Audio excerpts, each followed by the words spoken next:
Okay, இந்த நாளிலும் உங்கள் மத்தியில் வந்து கர்த்தருடைய வார்த்தை கொடுப்பதில் எனக்கு மிகுந்த சந்தோஷம். इस दिन में आज आपके सम्मुख में परमेश्वर का वचन बांटने के लिए मुझे बहुत खुशी हो रही है. சபை போதகர் பாஸ்டர் ரிச்சர்ட் டார்வின் மற்றும் அவருடைய குடும்பத்தாருக்கு என்னுடைய வாழ்த்துக்கள். पास्टर को और उनके परिवार को मैं धन्यवाद करता हूँ.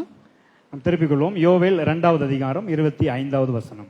योवेल का किताब हम लेंगे, दूसरी अध्याय 25வது வசனம். और वर्स 25. யோவேல் 2வது அதிகாரம் 25வது வசனம். Chapter 2 verse 25. நான் உங்களிடத்தில் அனுப்பின என் பெரிய சேனையாகிய வெட்டுக்கிளிகளும் பச்சை கிளிகளும் முசுக்கட்டை பூச்சிகளும் பச்சை புழுக்களும் பட்சித்த வருஷங்களின் விளைவை உங்களுக்கு திரும்ப அளிப்பேன். तो यहाँ पे जो पे हम आके भेजा वाले के बारे में हम देख रहे हैं.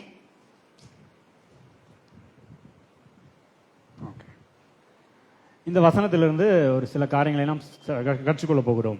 इस वचन के जरिए आके हम कुछ सीखने वाले हैं. இது தேவன் நமக்கு கொடுக்கிற ஒரு அற்புதமான வாக்குத்தத்தம். ये आके परमेश्वर देने वाला एक अद्भुत वचन है. இது எப்படிப்பட்ட வாக்குத்தத்தம் அப்படின்னா, ये कैसा वचन है? உங்களில் துக்கமா இருக்கிறவர்களை சந்தோஷமாக்குகிற வாக்குத்தத்தம். यहाँ पे आके कैसा वचन है, माने दुख में जो है वो आके खुश होने वाला है. ரொம்ப துக்கமா இருந்தீங்கன்னா நீங்க எல்லாம் खुशिயாக போறீங்க. अभी आप आके बहुत दुख है तो आप लोग खुश होने वाले हैं, वैसा है. ஏனென்றால் தேவன் இங்கே என்ன சொல்கிறார், நீங்கள் உங்கள் வாழ்க்கையில் எதை இழந்திருந்தாலும் அதை எல்லாவற்றையும் தேவன் திரும்ப கொடுப்பேன் என்று வாக்கு பண்ணுகிறார். तो यहाँ पे ये वचन में हम देखते हैं कि आप जो कुछ भी खोए हैं उसे आकर परमेश्वर आपको वापस देने वाले हैं करके हम देखने वाले हैं. ஒருவேளை நீங்க உங்க வாழ்க்கையில சுகத்தை இழந்திருக்கலாம். अगर आके हमारे शरीर में चंगाई नहीं होगा, எனக்கெல்லாம் நல்ல எதிர்காலம் வருமா அப்படின்னு நீங்க யோசிச்சுட்டு இருக்கலாம். आप लोग सोचते होंगे कि मुझे कम कमाई है, ஒருவேளை நல்ல பண வருமானங்கள் உங்களுக்கு இல்லாம இருக்கலாம். या फिर आपको कमाई नहीं होगा करके सोचते होंगे. எல்லாத்துக்கும் மேல நீங்க எல்லாரும் உங்க வீட்டை விட்டுட்டு இங்க வந்திருக்கீங்க, அதுவே ஒரு பெரிய இழப்பு மாதிரி இருக்கலாம் உங்களுக்கு. सब लोग आकर अपने घर बाहर छोड़ के आए, वही एक बड़ी बात है. ஏன்னா நான் அந்த மாதிரி இருந்திருக்கேன், 10 வருஷமா இருந்திருக்கேன் எங்க வீட்டை விட்டுட்டு. तो मैं यहाँ पे आके 10 साल आके मेरा घर छोड़ के हूँ. அது எவ்வளவு கஷ்டம் எனக்கு நல்லா தெரியும். तो कितना मुश्किल है करके मुझे पता है. அதனால உங்கள நிறைய பேருக்கு அதுவே ஒரு பெரிய இழப்பு மாதிரி ஃபீல் பண்ணிட்டு இருக்கலாம் तो நீங்க. आप लोग में से बहुत लोगों को वही एक कमी है करके मुझे पता है. ஆனா நான் உங்களுக்கு சொல்றேன், நீங்கள் எதை குறித்து அதை இழந்ததாக யோசிச்சுட்டு இருந்தாலும் அது எல்லாவற்றையும் பல மடங்கு தேவன் உங்களுக்கு திரும்ப அளிக்க போகிறார். लेकिन आज मैं आपसे कहता हूँ, आप जो जो चीज खोए हैं करके सोचते वो 1000 गुना परमेश्वर आपको देगा. நம்புறீங்களா? क्या आप विश्वास करते हैं? அதனால ஏதாவது உங்களுக்கு ஒரு சந்தோஷம் வருதா? उसमें से आपको खुशी हो रही है क्या? குஷியா இருக்கிறீங்களா? खुश है क्या आप लोग? நான் ரொம்ப குஷியா இருக்கிறேன். मैं बहुत खुश हूँ. நான் எங்க ஊர்லயே போய் அடுத்த சர்ச் ஸ்டார்ட் பண்ண போறேன் அடுத்த மாசம். अभी मैं अगले महीना मेरे गांव में आके एक कलीसिया शुरू करने वाला हूँ. 10 வருஷமா பல இடங்கள்ல பல சபைகள்ல இருந்தேன். तो वहाँ पे 10 साल से मैं कई चर्च जाता हूँ. ஆனா இப்ப எங்க சொந்த ஊர்லயே போய் ஸ்டார்ட் பண்ண போறேன், அதுல எனக்கு ஒரு குஷி இருக்குது. अभी मैं मेरे खुद के गांव में जाके कलीसिया शुरू करने वाला, उसमें मुझे खुशी है. நீங்களும் யோசிச்சுட்டு இருப்பீங்க, எப்பண்டா நம்ம ஊருக்கு போகணும்னு யோசிச்சுட்டு இருக்கலாம் ஒருவேளை. मैं भी आप लोग सोच रहे हैं कब गांव जाएगा करके. யோசிச்சுட்டு இருக்கீங்களா இல்லையா? क्या आप लोग सोच रहे हैं क्या? இல்லங்க இங்கேயே இருக்கலாம்னு நினைக்கிறேன் அப்படின்னு நினைக்கிறீங்களா? या फिर यहाँ ही रहूंगा करके सोच रहे? இல்லன்னு உடனே தலையாட்டுறாங்க.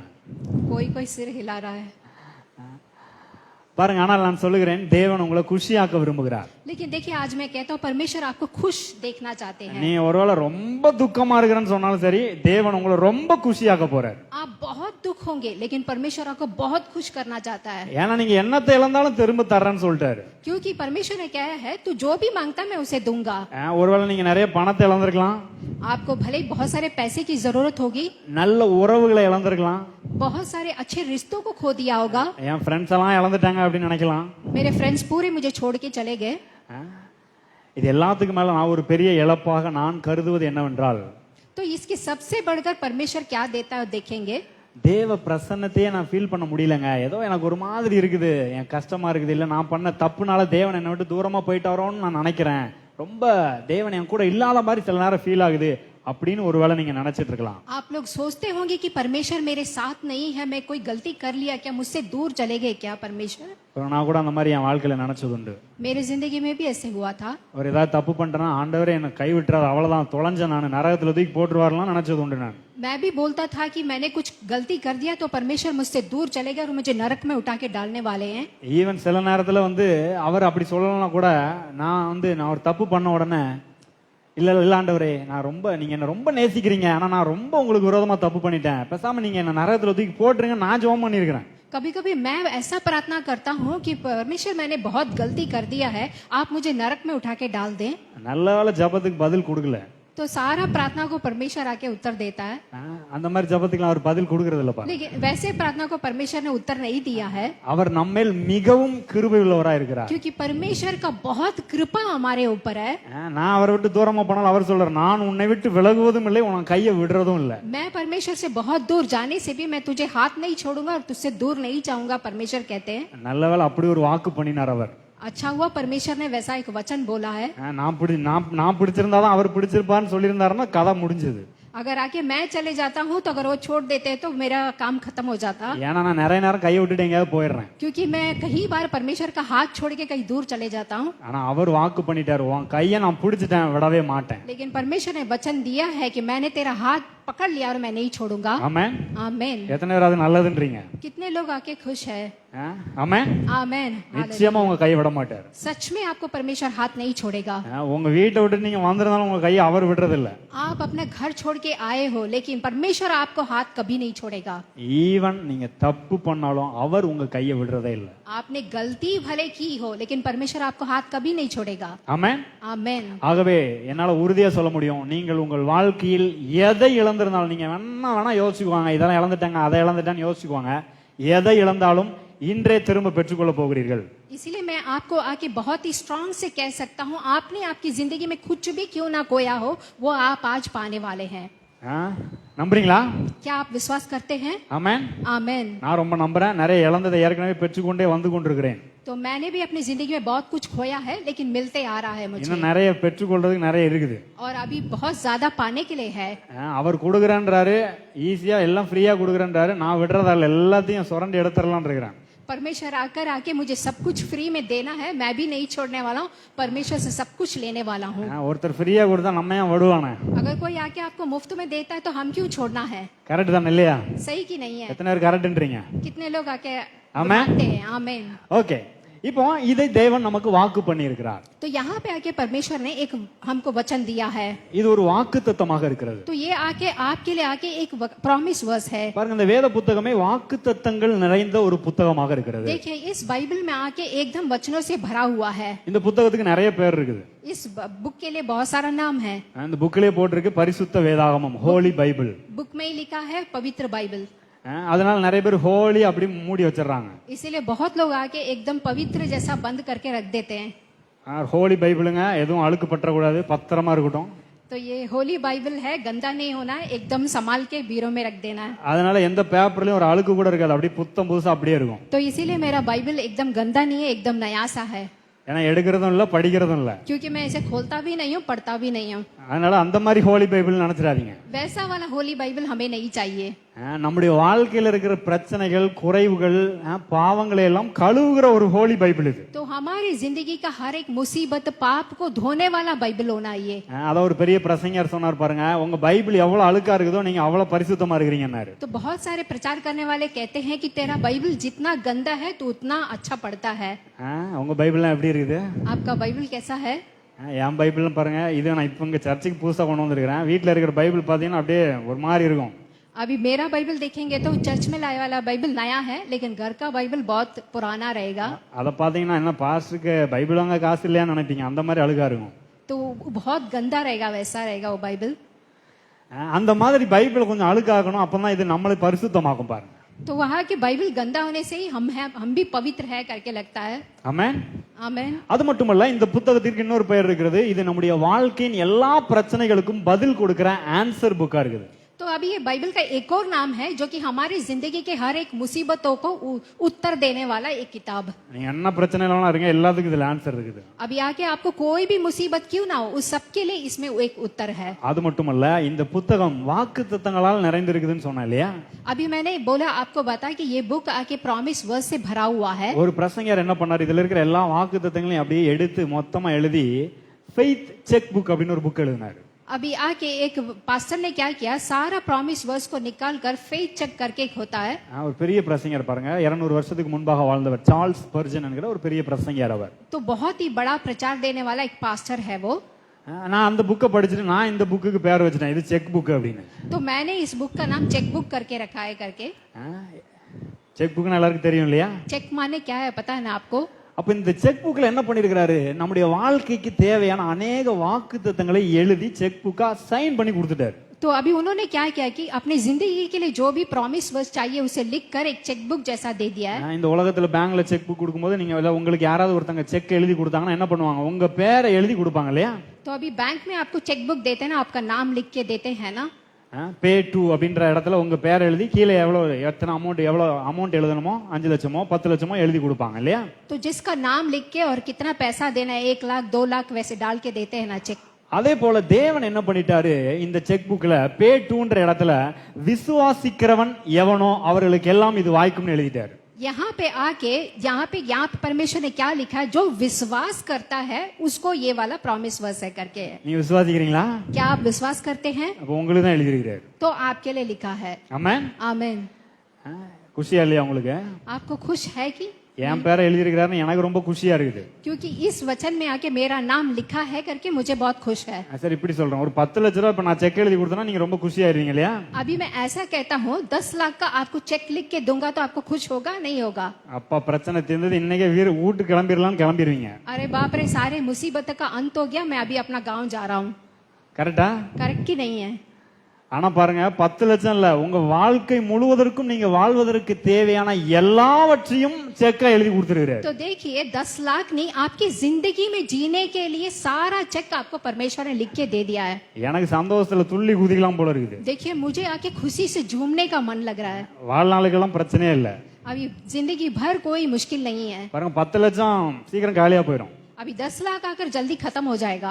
நான் நிறைய பிளான் போட்டு வச்சதெல்லாம் பார்த்தனா பல லட்சம் வருது அது. क्योंकि जब हम बहुत सारा प्लान करते हैं तो बहुत सारे लाख हो जाता है। 10 லட்சம்லாம் இப்போ ஊருக்கு போனோம்னா அப்படியே உடனே புஷ்னு காலியா போயிடும். तो अभी आप 10 लाख लेके गांव जाओगे तो जल्दी खत्म हो जाएगा। ஆனா பாருங்க, அப்படியே காலியாகாத விதத்துல நமக்கு செக் எழுதி கொடுத்திருக்காரு. लेकिन देखिए परमेश्वर ने जो खत्म ही नहीं होने वाला एक चेक हमको लिख के दिया என் है। தேவன் தம்முடைய மகிமையின் ஐஸ்வரியத்தின்படி உங்கள் குறைவை எல்லாம் கிறிஸ்து இயேசுக்குள் மகிமையிலே நிறைவாக்குவேன் என்று செக் எழுதி இருக்கிறார். परमेश्वर ने लिखा है कि यीशु मसीह के जरिए सब कुछ आपको मिलेगा करके एक चेक लिख के दे दिया है।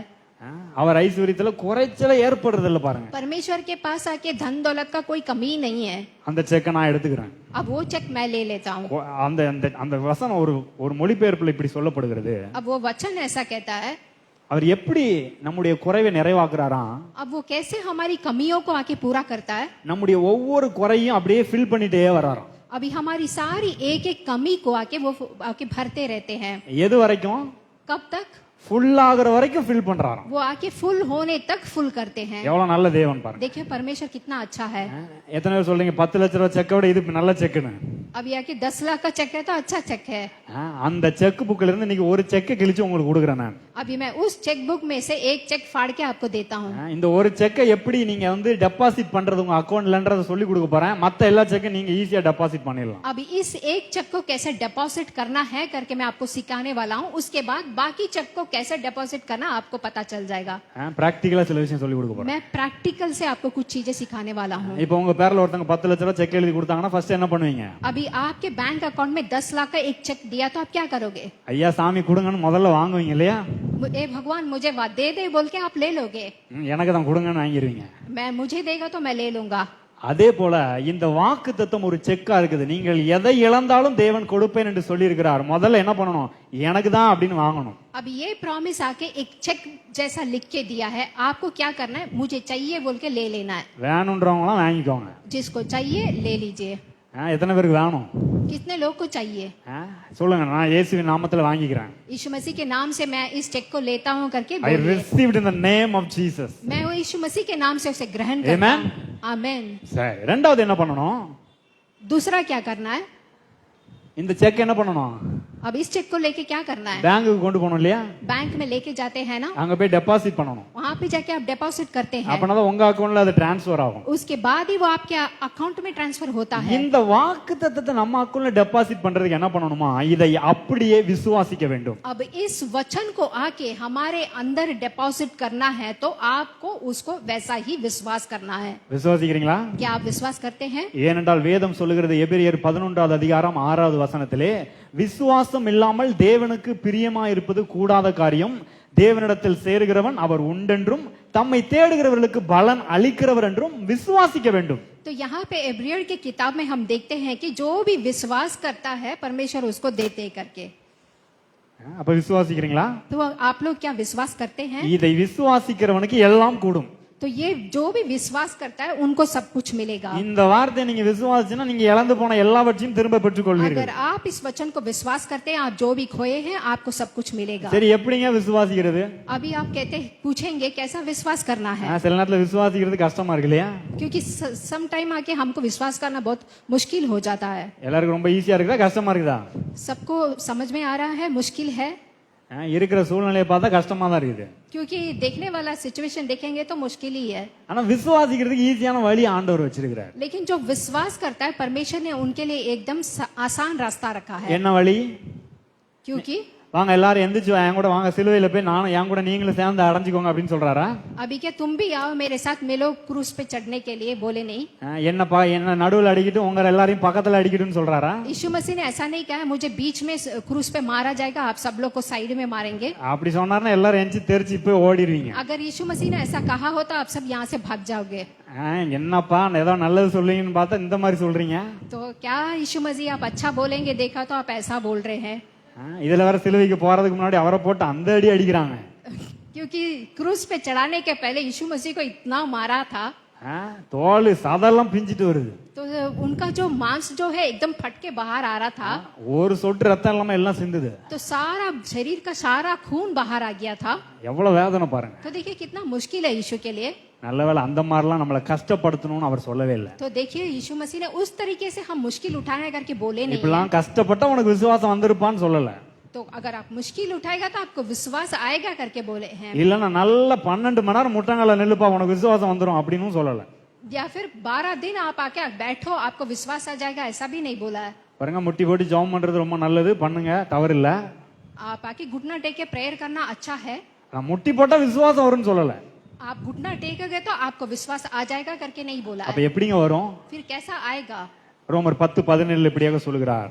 रोमन का किताब चैप्टर 10 17வது வசனம். वर्स 17। ஆதலால் விசுவாசம் கேள்வினாலே வரும், கேள்வி தேவனுடைய வசனத்தினாலே வரும். तो यहाँ पे विश्वास आके सवाल से आता है और सवाल आके विश्वास करने से आता है। அப்ப விசுவாசம் எப்படி வருகிறது? தேவனுடைய வார்த்தையை கேட்டுக்கிட்டே இருந்தா வந்துருது. तो यहाँ पे विश्वास कैसा आता है? परमेश्वर का वचन सुनने से आता है। இப்ப நீங்க இதை கேட்டுட்டே இருக்க போறீங்க, உங்களுக்குள்ள விசுவாசம் அப்படியே பெருக்கெடுத்து ஓட போகிறது. अब आके आप सुनते रहेंगे तो विश्वास आपको आएगा உங்களுக்குள்ள ஒரு புதிய நம்பிக்கை பிறக்க போகிறது. और आपके अंदर एक नया सच्चाई आएगी। ஒரு மொழிபெயர்ப்பு அந்த வசனத்தை இப்படியாக சொல்கிறது. तो यहाँ पे एक ट्रांसलेशन में हम देखते हैं, பேஷன் டிரான்ஸ்லேஷன் ஒரு மொழிபெயர்ப்பு இருக்கு பாருங்க. அந்த மொழிபெயர்ப்பு இப்படியாக சொல்கிறது. Faith then is birthed in a heart that responds to God's anointed utterance of the anointed one. तो यहाँ पे आके यहाँ विश्वास के बारे में हम देखते हैं। யாரால எப்படிப்பட்ட வார்த்தையை கேட்ட விசுவாசம் வருதான்? तो कैसा वचन सुनने से विश्वास आएगा? தேவனால் அபிஷேகம் பண்ணப்பட்ட ஒருவர் அபிஷேகம் பண்ணப்பட்ட வார்த்தைகளை பிரசங்கிக்கும் போது விசுவாசம் வருகிறதாம். जो परमेश्वर के जरिए पवित्र आत्मा पाकर प्रचार करता है, वो प्रचार करने से विश्वास आता है। பாருங்க, இந்த வார்த்தையை பிரசங்கிக்கும்படியாகவே தேவன் என்னை அபிஷேகம் பண்ணி இருக்கிறார். तो देखिए इस वचन को प्रचार करने के लिए परमेश्वर ने हमको अभिषेक किया है। இந்த வார்த்தையை பிரசங்கிக்கும்படியாகவே பாஸ்டர் அபிஷேகம் பண்ணி இருக்கிறார். तो इस वचन को प्रचार करने के लिए ही पास्टर को परमेश्वर ने अभिषेक किया है। அந்த அபிஷேகிக்கப்பட்ட மனிதனுடைய வாயிலிருந்து வருகிற அபிஷேகிக்கப்பட்ட வார்த்தையினால விசுவாசம் எளிதாக வருகிறது. तो यहाँ पे आके पवित्र आत्मा पाए वाला एक प्रचार के मुंह से जब आता है तो आशीष होता है। எத்தனை சொல்றீங்க கேக்குறது ரொம்ப கஷ்டம் இல்லைன்னு? तो यहाँ पे आके कितने लोग कहते हैं मुश्किल नहीं है? சும்மா உட்கார போறீங்க, கேட்க போறீங்க. सिर्फ आप आके बैठने वाले और परमेश्वर का वचन सुनने वाले। அவ்வளவு கஷ்டம் இல்லல்ல? इसमें कोई कष्ट है क्या? நல்லா கேளுங்க. ஓகே, சரி, அப்போ என்ன பண்ணணும்? ரெண்டாவது என்னது? விசுவாசிக்க வேண்டும். तो अभी दूसरा यहाँ पे क्या है, आपको विश्वास करना है। முதல்ல செக்க பெற்றுக்கொள்ளணும். पहले क्या करना है, आपको उस चेक को ले लेना है। ரெண்டாவது டெபாசிட் பண்றதுக்கு என்ன பண்ணணும்? விசுவாசிக்க வேண்டும். अभी दूसरा क्या है, उस चेक को डिपॉजिट करने के लिए आपको विश्वास करना है। ஆனா இந்த 10 லட்ச ரூபாய் செக்க நம்ம பூமியில ஒருத்தங்க எழுதி கொடுக்கிற 10 லட்ச ரூபாய் செக்க ஈஸியா போய் நம்ம டெபாசிட் பண்ணிடுறோம். अभी आके इस धरती में हमें जो चेक आता है 10 लाख का, उसे आके हम बैंक में डिपॉजिट कर देते हैं। இப்ப இந்த வார்த்தையை கேட்டுட்டே இருக்கிறீங்க, நீங்க இதை விசுவாசிச்சிருங்க. கண்டிப்பா போறதுக்குள்ள உங்களுக்குள்ள பெரிய விசுவாசம் உண்டாகிவிடும். तो अभी आप इस वचन को सुन रहे हैं, आप लोग विश्वास कर रहे हैं। ஆனா சில நேரத்துல பாருங்க, செக்கை எடுத்து டெபாசிட் பண்ண நான் பாருங்க நிறைய செக்கை டெபாசிட் பண்ணிருக்கிறேன் பேங்க்ல. तो हमने कई समय में आके हमने बैंक में चेक बुक डिपॉजिट किया है। சில நேரத்துல ஆபீஸ்ல இருந்து செக்கை டெபாசிட் பண்ணிட்டு பண்ண போகலான்னு வெளியில கிளம்பும் போது திடீர்னு சோன்னு மழை பெய்ய ஆரம்பிச்சிடும். तो हम आके अभी दफ्तर से बाहर आ रहे चेक को डिपॉजिट करने के लिए जाते समय बारिश आ रहा है। ஹாயா செக் அப்படி எடுத்துட்டு வெளியில போனீங்கன்னா மழையில நினைச்சுன்னா செக் புஷ்னு போயிடும். அப்புறம் अभी आके आप चेक को हाथ में जाएंगे तो बारिश में वो भीग जाएगा। செக்ல தண்ணி பட்டுச்சுன்னா அழிஞ்சதுன்னா செக் செல்லாது இல்லையா? अगर उस चेक में आके पानी लग जाता है तो वो गलती हो जाती है, मिटाई हो जाती है। ஆனா அதுக்காக இப்ப 10 லட்ச ரூபாய் செக்கை டெபாசிட் பண்ணாம இருந்துடலாமா? लेकिन उसके लिए आप उस 10 लाख के चेक को डिपॉजिट करे बिना नहीं रहते हैं। நான் அப்படி இருக்க மாட்டேன். मैं ऐसा नहीं रहूंगा। என்ன பண்ணுவேன்? मैं क्या करूंगा, நான் இப்ப பாருங்க ஒரு 2 வாரத்துக்கு முன்னாடி மும்பைக்கு வர போயிட்டு வந்தேன். मैं 2 हफ्ते पहले मुंबई जाकर आया था। எனக்கு மும்பைல என்ன பிடிக்குன்னா, எவ்வளவு மழை பெஞ்சாலும் ஆளாளுக்கு எல்லாம் ரெயின் கோட்டை போட்டு அவங்க பாட்டு கிளம்பி ஸ்கூலுக்கு போயிடுறாங்க, காலேஜ் போயிடுறாங்க, எல்லா பக்கமும் அவங்க பாட்டு வேலைக்கு போயிட்டு இருக்காங்க. तभी मुंबई में कितना भी बारिश हो, लोग आके अपना रेन कोट छतरी लेके काम को जाते हैं, चले जाते हैं। அதே போலதான் பாருங்க, மழை பெய்யும் போது நான் என்ன பண்ணுவேன்? செக் எடுத்து டெபாசிட் பண்ணணும் இல்லையா? என்ன பண்றது? अभी मैं क्या करूंगा, बारिश आ रहा है लेकिन चेकबुक को डिपॉजिट करना है। எனக்கு ஒரு ரெயின் கோட் போட்டுக்குவேன். अभी मैं अपने लिए एक रेन कोट डाल लूंगा, செக்குக்கு ஒரு ரெயின் கோட், चेक को एक रेन कोट डालूंगा, செக் ஒரு நல்ல கண்ணாடி கவருக்குள்ள பத்திரமா பேக் பண்ணி எடுத்துட்டு एक अच्छा कवर में अंदर रख कर लेके பத்திரமா பேங்க்கு கொண்டு போய் एकदम आके मैं बैंक में जाऊंगा அங்க போனோம்னா நல்லா கையில தண்ணி எல்லாம் இல்லாம நல்லா துணி எடுத்து நல்லா தொடச்சிட்டு, और वहां पे जाने के बाद अपने गीले हाथ को पहुंच कर செக்க வச்ச ரெயின் கோட்ல இருந்து செக் பத்திரமா எடுத்து பத்திரமா அவங்ககிட்ட போய் கொடுத்து டெபாசிட் பண்ண சொல்லுவேன். फिर एकदम सावधानी से उस चेक को बाहर निकाल कर फिर मैं डिपॉजिट करूंगा। நீங்களும் அப்படிதான் பண்ணுவீங்கன்னு நினைக்கிறேன். और मैं विश्वास करता हूँ आप लोग भी ऐसे ही करते होंगे। ஆனா இந்த செக்கை நல்லா நம்ம டெபாசிட் பண்ணிடுறோம். अभी इस चेक को हम आके अच्छी तरह से डिपॉजिट कर देते हैं அக்கவுண்ட்ல பணமும் வந்துருது. और अकाउंट में पैसे भी आ जाते हैं। ஆனா தேவன் ஒரு காரியத்தை வாக்கு பண்ண உடனே लेकिन यहाँ पे परमेश्वर आकर एक वचन बोलते हैं तो இங்க கேட்கும் போது நல்லா இருக்கு, விசுவாசிக்கிறோம், ஆமேன்னு சொல்லிடுறோம். வெளியில போனோம்னா, ரூமுக்கு போனோம்னா, வீட்டுக்கு போனோம்னா அங்க சூழ்நிலை வேற மாதிரி இருக்குது. अभी यहाँ पे आप सुनते हैं आमेन करके रिसीव करते, लेकिन घर जाने के बाद आपका सिचुएशन बदल जाता है। நிறைய நேரத்துல பாத்தீங்கன்னா சுச்சுவேஷன் போன்லயே வந்துருது. வாட்ஸ்அப்ல யாராவது மெசேஜ் அனுப்பி நம்ம விசுவாசத்தை கெடுத்துறாங்க. अभी बहुत सारे लोग व्हाट्सएप में मैसेज भेजे तो हमारा विश्वास एकदम खत्म हो जाता है। வாட்ஸ்அப் ஐயோன்ற மாதிரி ஆயிருது. अभी व्हाट्सएप आके अभी हम लोग के लिए एकदम अय्यो बन गया है। இல்லனா போன் பண்ணி யாராவது பிரச்சனையை சொல்லி இருக்கிற நம்பிக்கையும் கெடுத்துறாங்க. क्योंकि आके फोन में आके कुछ ना कुछ भेज के हमारे विश्वास को ही डल कर देता है। அப்ப அந்த நேரத்துல என்ன பண்றது? अब उस समय पे हम क्या कर रहे हैं? திருப்பிக்கொள்ளும் நீதிமொழிகள் 4வது அதிகாரம். यहाँ पे नीति वचन हम 4था अध्याय ले लेंगे, चैप्टर 4 20வது வசனத்திலிருந்து வாசிக்கிறேன். वर्स 20 से मैं पढ़ूंगा। என் மகனே, என் வார்த்தைகளை கவனி, என் வசனங்களுக்கு உன் செவியை சாய். हे मेरे पुत्र, मेरे वचन पे ध्यान कर और सुन। ஆண்டவர் என்ன சொல்றாரு? என் வார்த்தையை கவனின்னு சொல்றாரு. तो यहाँ पे परमेश्वर क्या कहते हैं? मेरे वचन को ध्यान दे। இத செவி கொடுத்து நல்லா கேளுன்னு சொல்றாரு. तो यहाँ पे ध्यान देकर सुनने के लिए बोल रहे हैं। ஆனா அதோட விட்டுற கூடாது. अब हमें वैसा ही नहीं छोड़ दे रहा है। அடுத்தால சொல்றாரு, அடுத்த வசனத்துல, அவைகள் உன் கண்களை விட்டு பிரியாதிருப்பதாக அவைகள் உன் இருதயத்துக்குள்ளே காத்துக்கொள். और यहाँ पे वर्स 21 में देखते हैं, इसको अपनी आंखों के होठ पे होने दे और अपने मन में धारण कर। அப்ப இந்த வார்த்தையை கேட்டுட்டு வெளியில போனோன்னா மழை அடிக்கிற மாதிரி வாழ்க்கையில ஏதாவது பிரச்சனை, ஏதாவது தொல்லை, இல்ல யாராவது சொல்லுகிற வார்த்தைகள் நம்ம மேல வந்து என்ன செய்யுது? மோத வருகிறது.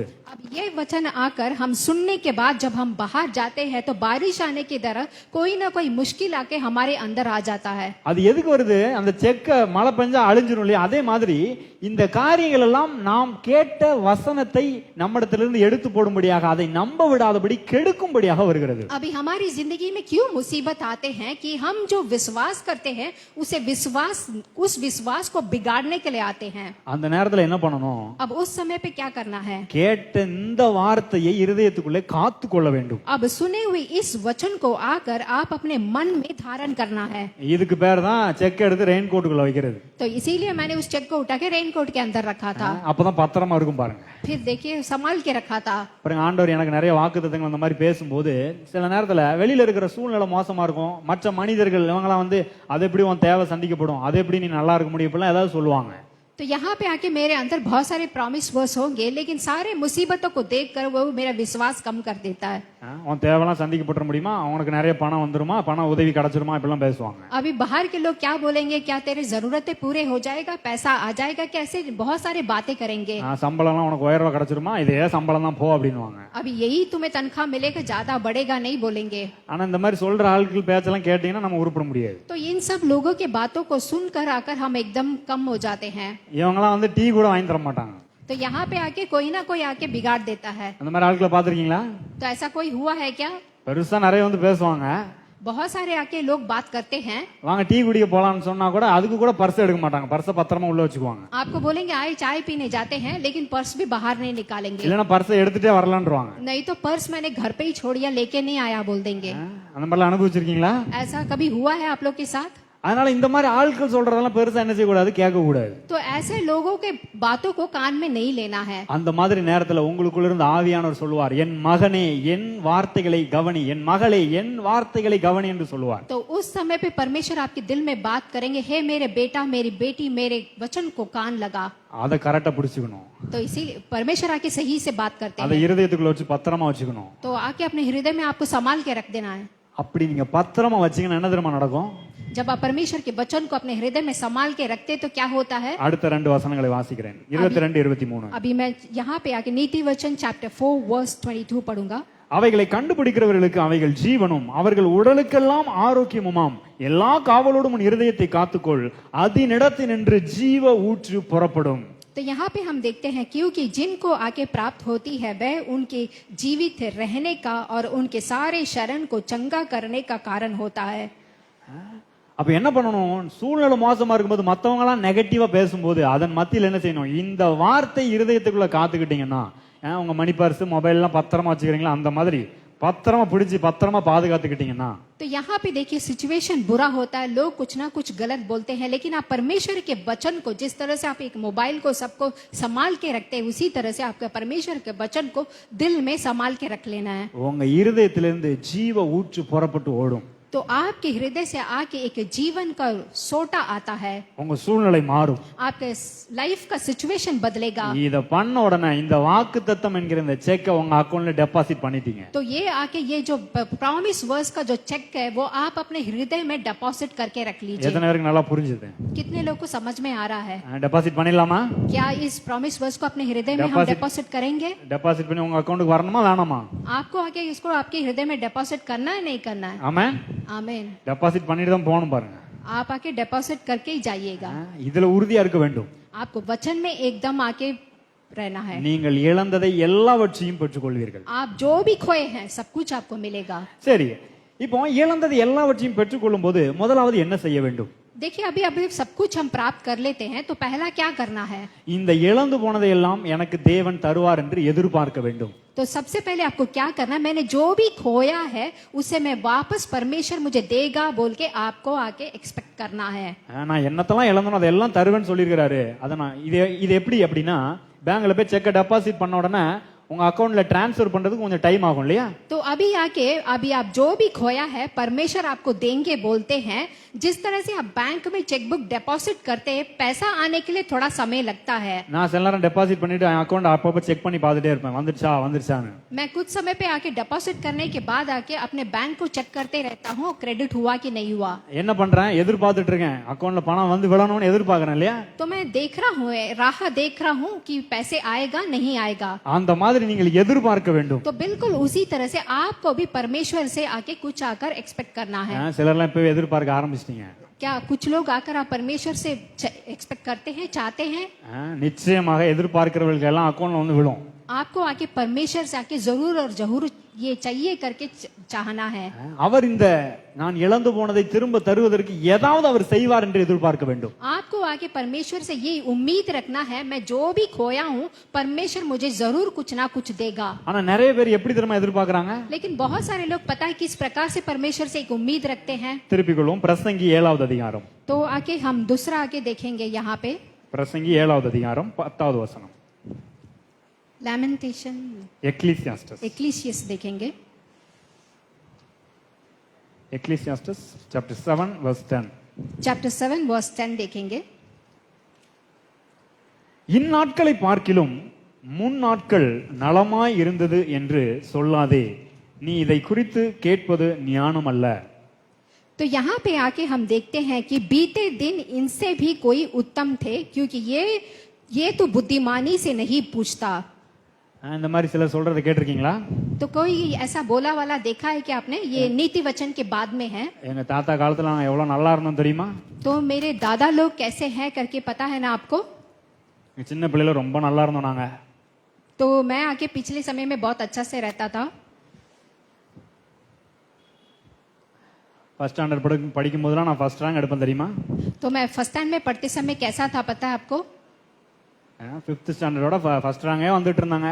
பாருங்க எனக்கு ரேங்கே வர மாட்டேங்குது. तो देखिए मैं अभी फर्स्ट स्टैंडर्ड से 5th स्टैंडर्ड आ गया, लेकिन मुझे रैंक नहीं मिल रहा है। प्लस 2ல கூட நல்ல மார்க் எடுத்துட்டேன். ஆனா காலேஜ்ல பாருங்க அரியரா விழுது. लेकिन प्लस 2 में मैंने थोड़ा बहुत अच्छा मार्क लिया, लेकिन कॉलेज में मुझे अरियर आ गया। அப்பவே அப்படியே இருந்திருக்கலாம் போல இருக்கு. तो मैं वैसा ही रहना अच्छा था। இந்த பெரிய சின்ன பிள்ளைங்கலாம் பாத்தீங்கன்னா சொல்லுவாங்க, நான் உங்களை மாதிரி எப்பப்பா வளரும் அப்படின்னு அப்பா அம்மாட்ட கேட்பாங்க. अभी छोटा लड़का के माता पिता को देख के बोलता है मैं आपके जैसे कैसा बड़ा होऊंगा। நீங்க கேட்டிருக்கீங்களா? आप पूछेंगे क्या? ஆனா பாருங்க நம்ம ஸ்கூல் முடிச்சதுக்கு அப்புறம் என்ன பண்ணுவோம் தெரியுமா? लेकिन देखिए वो स्कूल खत्म होने के बाद क्या करेगा पता है आपको? ஸ்கூல்ல படிச்சதே நல்லா இருந்துச்சு, சின்ன பிள்ளைங்களாவே இருந்திருக்கலாம் அப்படின்னு சொல்லுவோம். वो बोलेगा कि मैं छोटा बच्चा ही रहा होता तो अच्छा होता, அப்பவே நல்லா இருந்துச்சு. तभी अच्छा था। கரெக்ட் தானே? सही है ना? நீங்களும் சொன்னது இல்லையோ? क्या आपने कभी ऐसा बोला है? காலேஜ் முடிச்சதுக்கு அப்புறம் வேலைக்கு போகணும்னு போவோம். अभी आके कॉलेज खत्म होने के बाद हम काम को जाते हैं। வேலையில ஒரே தொல்லையா இருக்கும். अभी काम में आके बहुत मुसीबत रहेगा। காலேஜ் லைஃபே நல்லா என்ஜாயா இருந்துச்சு. तब आप बोलोगे कि कॉलेज लाइफ बहुत बढ़िया था। அப்படியே இருந்திருக்கலாம், காலேஜ்லயே படிச்சுட்டே இருந்திருக்கலாம். काश करके मैं कॉलेज में ही रहा होता। சொல்லிருக்கீங்களா நீங்க? आपने बोला होगा ना? எல்லாருமே அந்த மாதிரி சொல்றோம் இல்லையா? तो सभी समय में हम ऐसा बोलते हैं। நிறைய பேர் பாத்தீங்க வேலை எல்லாம் பண்ணிட்டு கல்யாணம் பண்ணிடுவாங்க. तो देखिए बहुत सारे लोग क्या करते हैं, काम करने के बाद शादी कर लेते हैं। கல்யாணம் பண்ண நிறைய பேர் சொல்லுவாங்க பேச்சுலராவே இருந்திருக்கலாம். तो शादी किए वाले लोग क्या कहते हैं, काश मैं बैचलर होता, அதுவே நல்லா இருந்துச்சு. वही बहुत अच्छा था। வசனம் சொல்லுது அப்படி சொல்லாதேன்றாரு. लेकिन वचन कहता है ऐसा तू मत बोलना। கல்யாணம் பண்ணி பிள்ளை பெத்தவங்க சொல்லுவாங்க, பிள்ளையை பெத்துட்டேன், பிள்ளை ரொம்ப தொல்லையா இருக்குது, பிள்ளை பெத்துக்காமே இருந்திருக்கலாம் அப்படின்னுவாங்க. अभी शादी होने के बाद बच्चे होते हैं तो बच्चे बहुत सिरदर्द कर रहे हैं, बिना बच्चे के होता तो अच्छा रहता। ஆனா கர்த்தருடைய வார்த்தை சொல்லுகிறது அப்படி சொல்லாத. लेकिन परमेश्वर का वचन कहता है तुम ऐसा मत बोलो, ஏனென்றால் பிள்ளைகள் கர்த்தரால் வரும் சுதந்திரம். क्योंकि बच्चे आके परमेश्वर के ओर से आए हुए हैं। கல்யாணம் ஆனவங்க நிறைய பேர் சொல்றாங்க கல்யாணம் பண்ணாம இருந்திருக்கலாம், மனைவி தொல்லையா இருக்குதுன்னு இல்லையா? शादी हुआ है, बहुत सारे लोग बोलते हैं अरे बीवी बहुत तंग कर रही है ஆனா करके। கர்த்தருடைய வார்த்தை சொல்லுகிறது மனைவியை கண்டடைகிறோம், நன்மையானதை கண்டடைகிறான். तो आके वचन कहता है कि अब बीवी में आके अच्छा ही देखना है करके। அப்ப முன்னாடி எப்படி இருந்தோம், அப்ப நல்லா இருந்துச்சு, காலேஜ் நல்லா இருந்துச்சு, ஸ்கூல் நல்லா இருந்துச்சு, அதெல்லாம் பேசாதேன்றாரு. तो यहाँ पे आके पिछले समय में आप कैसे थे करके उसे आप मत बात करिए। யார் இது சொல்ற? பெரிய ஒரு ஞானி சாலமோன் சொல்லுகிறார். तो यहाँ पे एक बड़ा एक ज्ञानी आके सालोमोन कहते हैं। அப்ப என்னங்க பண்றது? तो अभी क्या करना है? திருப்பிக் கொள்வோம். ஏசாயா 43வது அதிகாரம். यहाँ पे ஏசாயா का किताब 43வது அதிகாரம் 43 verse 18 onwards. वर्स 18 पढ़ेंगे। Chapter 43 verse 18। 18வது வசனத்தை வாசிக்கலாம். முந்தினவைகளை நினைக்க வேண்டாம், பூர்வமானவைகளை சிந்திக்க வேண்டாம். तो यहाँ पे हम देखते हैं कि बीते हुए घटनाओं को स्मरण मत करो। பாருங்க சாலமோன் சொன்னாரு முன்னாடி நடந்ததை அப்பவே நல்லா இருந்தோம், அதெல்லாம் பேசாத சொல்லாதன்னு சொன்னாரு. देखिए अभी सालोमन क्या कहता है कि प्राचीन काल के बातों पर मन मत लगाओ। ஆனா ஆண்டவர் சொல்றாரு முன்னாடி இருக்கிறதெல்லாம் யோசிக்க கூட செய்யாதன்றாரு. लेकिन परमेश्वर क्या कहता है कि पीछे बीते हुए बातों को सोचना भी मत। யோசிக்கிறதுனால தானே நீ பேசுற, யோசிக்கவே யோசிக்காதன்ற. तो यह बातें करना नहीं बल्कि सोचना भी नहीं है। அப்ப என்னங்க பண்றது? முன்னாடி நான் நல்லா தானே இருந்தேன், இப்பதான் நான் நல்லா இல்ல அப்படின்னு நீங்க ஒருவேளை கேட்கலாம். अभी आप मुझसे पूछेंगे कि मैं पहले क्या तो मैं करूं, पहले मैं अच्छा था लेकिन अभी अच्छा नहीं हूं। அடுத்த வசனத்துல கர்த்தர் சொல்லுகிறார், लेकिन यहाँ पे दूसरा वचन हम देखते हैं, இதோ நான் புதிய காரியத்தை செய்கிறேன். देखो मैं एक नया बात करता हूँ। என்ன சொல்றாரு? நல்லா பாருப்பா. இதோ நான் என்ன அர்த்தம்? behold, பாரு, நான் ஒரு புதிய காரியத்தை செய்கிறேன். तो यहाँ पे दूसरा देखते हैं हम वर्स 19 में देखते, देखो मैं एक नई बात करता हूँ। நீங்க இழந்ததை விட ரொம்ப சந்தோஷமா இருக்கக்கூடிய அற்புதமான காரியத்தை தேவன் செய்வேன் என்று சொல்லுகிறார். आपने जो कुछ भी खोया है बहुत ही अद्भुत कार्य आपके जीवन में करेंगे करके कह रहे हैं। உடனே உங்களுக்குள்ள கேட்கலாம், எப்பங்க செய்வாரு? ஒன்னும் நடக்கிற மாதிரி தெரியலையே. अभी आप मुझसे पूछेंगे भैया कब करेंगे, मुझे तो कुछ लगता नहीं है कब होगा। அடுத்த வார்த்தையில சொல்றாரு, இப்பொழுதே அது தோன்றும். अभी दूसरा वचन कहता है कि अभी ये होगा, இப்பவே, अभी, உடனே. एकदम तुरंत। நம்புறீங்களா? क्या आप विश्वास करते हैं? நான் ரொம்ப நம்புறேன். मैं बहुत विश्वास करता हूँ। நீங்க இப்ப உட்கார்ந்து கேட்டுட்டு இருக்கீங்க, கர்த்தர் உங்களுக்குள்ள வல்லமே ஏதோ ஒர்க் பண்ணிட்டு இருக்காரு. अभी आके आप सुन रहे हैं, परमेश्वर आपके अंदर काम कर रहा है உங்களுக்காக வெளியில ஒர்க் பண்ணிட்டு இருக்காரு. और वो आपके लिए बाहर भी काम कर रहे हैं। நீங்க நைட்டு போய் வீட்டுல தூங்குனீங்கன்னா தூங்கும் போதும் ஒர்க் பண்ணிட்டு இருக்காரு உங்களுக்காக. आप रात को सो जाएंगे लेकिन आप सोते समय भी परमेश्वर काम करेंगे। நீங்க இழந்ததெல்லாம் பெற்றுக்கொள்ளணும்னு நீங்க கூட யோசிக்கல, ஆனா அவர் ரொம்ப யோசிச்சு ஒர்க் பண்ணிட்டு இருக்காரு. लेकिन आप लोग आके मैं जो भी खोया हूँ उसे पाना है करके आप सोचते हैं नहीं, लेकिन परमेश्वर आपको देना है करके काम करते हैं। அதனாலதான் சொல்றாரு இப்பொழுதே தோன்றும் என்று. इसीलिए परमेश्वर कहते हैं अभी मिलेगा। அது மட்டும் இல்ல, சொல்லிட்டு சொல்றாரு, இதை நீங்கள் அறியீர்களா, உங்களுக்கு தெரியாதான்னு கேக்குறாரு. लेकिन इसके ये केवल नहीं, परमेश्वर क्या आप जानते हैं करके पूछ रहे हैं। பாருங்க, ஆண்டவர் இப்படி ஒண்ணு கேட்கும் போது நமக்குள்ள ஏதாவது கேள்வி எழும்பிக்கிட்டே இருக்குது. देखिए अभी परमेश्वर कुछ बोलते हैं तो हम आके सवाल नहीं पूछते हैं। புதுசா செய்யறன்றாரு, अभी आप करेंगे करके कहते हैं, இப்பவே செய்யறன்றாரு, अभी करूंगा कहते हैं, ஆனா வாழ்க்கையை பார்த்தா அப்படி தெரியலையேங்கன்ற மாதிரி இருக்கு. लेकिन मैं मेरी जिंदगी को देखता हूँ तो ऐसा कुछ लगता नहीं है मुझे। ஒன்னும் வழி ஒன்னும் ஓபன் ஆகுற மாதிரி இல்லையே, உயர்வுக்கு ஒன்னும் வழி இல்லையே. लेकिन मेरी जिंदगी में ऐसा कुछ मुझे दिख रहा नहीं है, ऊंचाई पे जाने का जैसा नहीं लग रहा है। பிரச்சனை ஒன்னும் தீர்ற மாதிரி இல்லையே, मेरा मुसीबतें कम होगा करके मुझे दिख रहा नहीं है। எங்க வீட்டுல போய் நான் இருப்பேன்றது மாதிரி அறிகுறி இல்லையே, मैं मेरा घर वापस जाऊंगा करके कोई रास्ता नहीं मिल रहा है। ரொம்ப நாள் ஆகும் போல இருக்குதே. बहुत मुश्किल है। ஆனா கர்த்தர் சொல்றாரு பாருங்க, அடுத்த லைன்லயே சொல்றாரு, நான் வனாந்தரத்திலே வழியையும் அவாந்தர வெளியிலே ஆறுகளையும் உண்டாக்குவேன். அதை 19வது வசனத்துல இரண்டாவது பகுதி. यहाँ पे आके 19 पे हम देखते हैं कि परमेश्वर आकर यहाँ पे आके घने वन में भी आपको रास्ता आके प्रकट करेंगे। என்ன சொல்றாரு? यहाँ पे क्या बताते हैं? நீங்க வழியே இல்ல, ஒண்ணுமே தெரியல, அறிகுறியே இல்லன்னு சொல்றீங்களா? கர்த்தர் சொல்றாரு, அப்படிப்பட்ட இடத்துல நான் வழியை உண்டாக்குறேன். यहाँ पे आप लोग सोचते हो कि यहाँ पे मुझे कुछ मार्ग नहीं दिखता है, कोई रास्ता नहीं दिखता, लेकिन परमेश्वर करते जंगल में भी मैं वैसा मार्ग में तुझे मार्ग बनाऊंगा। ஆமென். आमेन। பாருங்க, இஸ்ரவேல் ஜனங்கள் செங்கடலுக்கு முன்பாக பெரிய சமுத்திரம் பாருங்க, அதுக்கு முன்னாடி போய் நிக்கிறாங்க, வழி இல்ல. लेकिन देख इसराइल का जनता कि बड़े समुद्र के आगे खड़े हैं, कोई रास्ता नहीं है, ஆனா போய் ஆகணும். लेकिन जाना है பின்னாடி ஒரு பெரிய கூட்டம் துரத்திட்டு வருது, क्योंकि पीछे आके एक बड़ा सा आके झुंड भगा के आ रहा है, முன்னாடி பார்த்தா வழியே இல்ல. लेकिन आगे कोई रास्ता नहीं है। எங்க நீச்சல் அடிச்சா போக முடியும் கடல்ல? तैर के थोड़ा ना जा सकते हैं समुद्र में। ஆனா பாருங்க, கர்த்தர் சொல்றாரு மோசேட்ட, உன் கையில என்ன இருக்குது, அந்த கோலை எடுத்து நீட்டுன்றாரு, உடனே வழி உண்டாகுது. लेकिन परमेश्वर क्या कहते हैं, तेरे हाथ में आके एक लकड़ी है, उसे आके दिखा, रास्ता मार्ग मिल जाएगा। ஒருவேளை உங்க வாழ்க்கையில வழியே இல்லங்க அப்படின்னு நினைச்சிட்டு இருக்கீங்களா? आज आप सोच रहे होंगे कि मेरी जिंदगी में कोई मार्ग नहीं दिख रहा है। நீங்க இப்ப என்ன பண்ணணும் தெரியுமா? आप क्या करना है पता है? மோசே எடுத்து கோலை நீட்டினார். मोसेस आके एक अपना उसके हाथ में जो छड़ी था उसे दिखाया। நீங்க யோசிக்கலாம், என்கிட்ட கோல் இல்லையேங்க. अभी आप सोच रहे हैं मेरे हाथ में तो कोई छड़ी नहीं है। பாருங்க, கோலை விட பெரிய விஷயம் இருக்குது. देखिए आपके हाथ में छड़ी से भी एक बहुत बड़ी चीज है, அதுதான் அவர் கொடுத்த வார்த்தை. वही है परमेश्वर का वचन। என்ன வார்த்தையை சொல்லணும்? क्या वचन बोलना है? ஆண்டவரே, நீங்க தான் சொன்னீங்க இதோ புதிய காரியத்தை செய்வேன்னு. परमेश्वर आपने ही कहा था मैं एक नया चीज करने वाला हूँ இப்பொழுதே செய்வேன்னு और சொன்னீங்க. अभी करूंगा बोला था।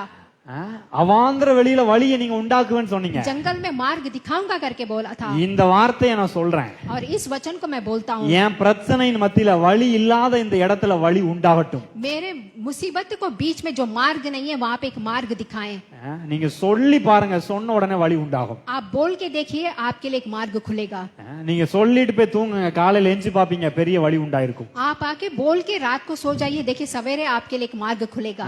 சொல்லிட்டு நீங்க ஆபீஸ் போங்க, ஆபீஸ்ல உங்களுக்கு உயர்வு உண்டாகும். आप बोलकर अपने दफ्तर को जाइए, वहां पे आकर आपको एक ऊंचाई रहेगी। நீங்க சொல்லிட்டு ஆபீஸ்க்கு போங்க, சம்பளமே யாருக்குமே இன்கிரிமெண்ட் கொடுக்காத ஒரு பாஸ் உங்களுக்கு மட்டும் உயர்வு கொடுப்பான். आप बोलकर अपने ऑफिस को जाइए, आपको इंक्रीमेंट ही नहीं मिला होगा, लेकिन आपको इंक्रीमेंट मिलेगा। நம்புறீங்களா? क्या आप विश्वास करते हैं? நிச்சயமா வரும். सच में करेंगे परमेश्वर।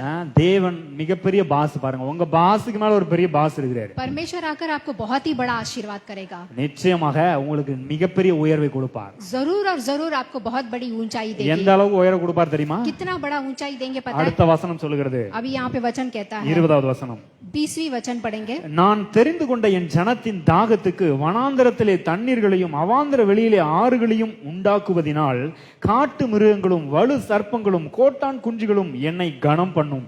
तो यहाँ पे हम देखते हैं कि यहाँ पे जो कि मार्ग में आके परमेश्वर आकर रास्ता दिखता है, वहाँ के जंगली जंतु सब लोग महिमा करेंगे परमेश्वर को।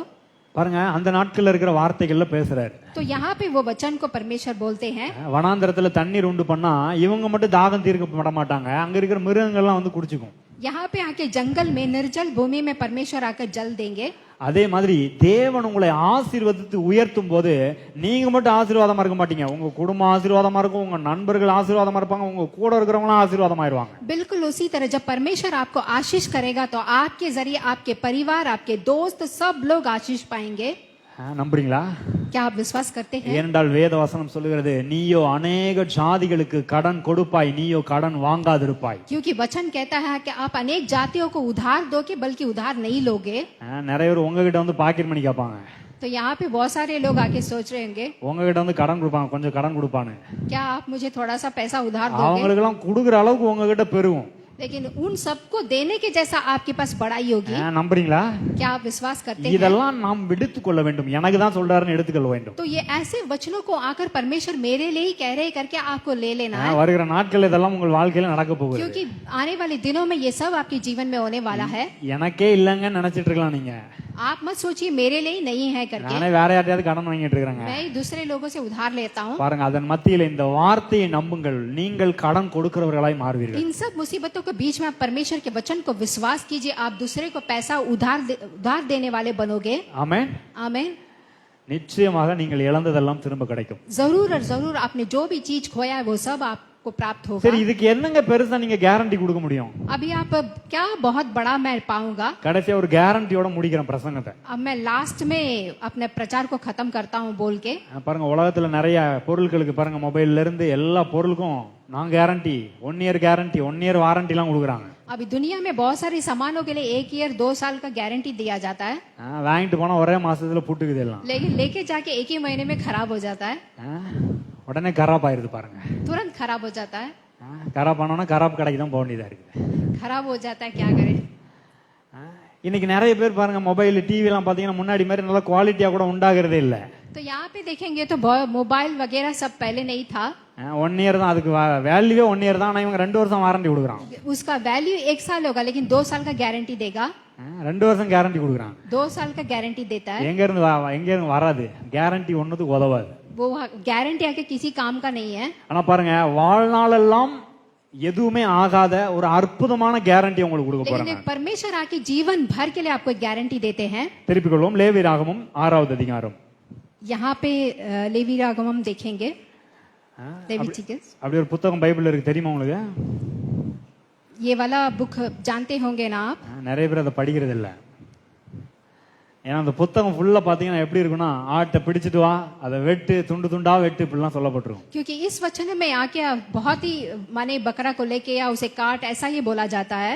ரத்தத்தை சிந்து, ரத்தத்தை பலிபீடத்துல ஊற்று, लहू को आके बलिपीठ में चढ़ा करके बोलते हैं। இதனால நிறைய பேர் இதை வாசிக்கிறதே இல்ல. तो इसीलिए बहुत सारे लोग इस किताब को पढ़ते ही नहीं है। அப்படியே பரிசுத்தமா இருக்கும் அந்த புக் அப்படியே. तो इस किताब को पढ़ते नहीं है कोई भी। ஆனா இதுல உள்ள அர்த்தங்களை புரிஞ்சுக்கிட்டீங்கன்னா திரும்ப திரும்ப வாசிப்பீங்க நீங்க. लेकिन इसका आप अर्थ को समझ लेंगे तो आपको पता चलेगा। ஏனென்றால் இங்க சொல்லப்பட்ட எல்லா பலிகளும் இயேசு கிறிஸ்து சிலுவையிலே நிறைவேற்றி முடித்திருக்கிறார். क्योंकि इसमें बोला वाला हर एक बात यीशु मसीह ने क्रूस पे पूरा किया है। நமக்காக பலியாகி இருக்கிறார். क्योंकि परमेश्वर हमारे लिए खुद बलि बन गए। அதுல இந்த ஒரு 6வது அதிகாரம் எதை பற்றி சொல்கிறது என்றால், நீங்கள் வாழ்க்கையில எதை இழந்திருந்தாலும் அதை திரும்ப கொடுப்பதற்கு என்ன பிரமாணங்கள், அந்த பிரமாணங்களை பத்தி இந்த 6வது அதிகாரம் சொல்லுகிறது. यहाँ पे चैप्टर 6 में हम देखते हैं कि आपको आके इसे पाने के लिए क्या प्रमाण है, उस प्रमाण के बारे में बोला गया है. எளிமையா சொல்லலாம், the law of restoration. तो यहाँ पे आके इस लॉ के बारे में देखते हैं हम. ஓகே, இதுல என்ன அந்த முதல் 6 வசனங்களை வாசிக்கிறேன். तो मैं यहाँ पे आके पहला 4 वचन मैं पढ़ता हूँ. பின்னும் கர்த்தர் மோசேயை நோக்கி, ஒருவன் கர்த்தருக்கு விரோதமாய் அநியாயம் செய்து தன் வசத்தில் ஒப்புவிக்கப்பட்ட பொருளிலாவது கொடுக்கல் வாங்கலிலாவது தன் அயலானுக்கு மாறாட்டம் பண்ணி அல்லது ஒரு வஸ்துவை பலாத்காரமாய் பறித்து கொண்டு அல்லது தன் அயலானுக்கு இடுக்கண் செய்து அல்லது காணாமற் போனதை கண்டறிந்து அதை மறுதலித்து அதை குறித்து பொய்யானையிட்டு மனிதர் செய்யும் இவை முதலான யாதொரு காரியத்தில் பாவம் செய்தானை ஆகில். 3 வசனம் வாசிக்கிறேன். तो यहाँ पे आके पहला 3 वचन पढ़ा है पास्टर ने कि पाप भली के वेदी के बारे में देखा है हमने. பாருங்க, இங்க என்ன சொல்லப்படுகிறது?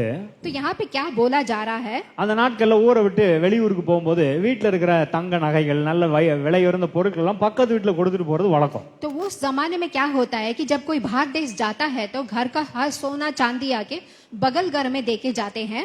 இங்க உங்க ரூம்ல யாரையும் கொடுத்துட்டு போயிடாதீங்க. तो आप लोग आके किसी को ऐसे देके नहीं जाते होंगे. ரூம் இருக்காது, அவரும் இருக்க மாட்டாங்க. आप रूम भी नहीं होगा, रूम के लोग भी नहीं होंगे.